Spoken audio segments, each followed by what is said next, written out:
Verse 13 sets the exact moment of final entry. On the very same day, Noah and Shem, Ham and Japheth, the sons of Noah, and Noah's wife and the 3 wives of his sons with them, entered the ark. This wasn't just a casual boarding. It was a literal line drawn between the old world and the new. Moving to verse 14, we see a massive orderly gathering of creation. They and every beast after its kind, all cattle after their kind, every creeping thing that creeps on the earth after its kind, and every bird after its kind.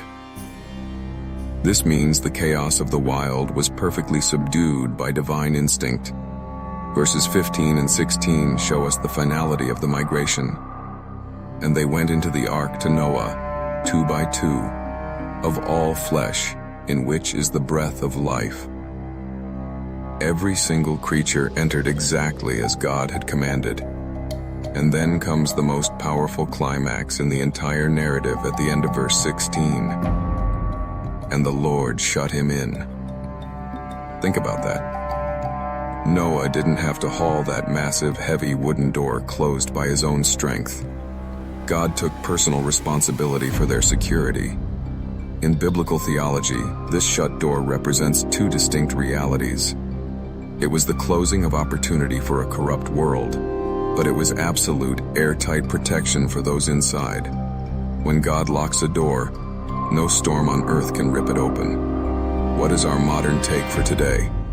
Sometimes our daily lives experience a shut-in moment. You might feel isolated, hidden away, or trapped in a confined season where doors are closing all around you. But remember, being shut in by God isn't a prison sentence. It's a protection protocol.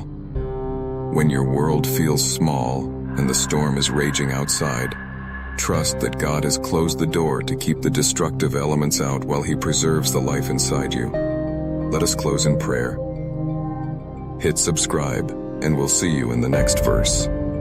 Lord, thank you that you are the one who seals our safety. When the storms of life hit and the doors close around us, remind us that we are securely in your hands. Shut out our fears, lock in our faith, and keep us safe in your divine shelter. Amen.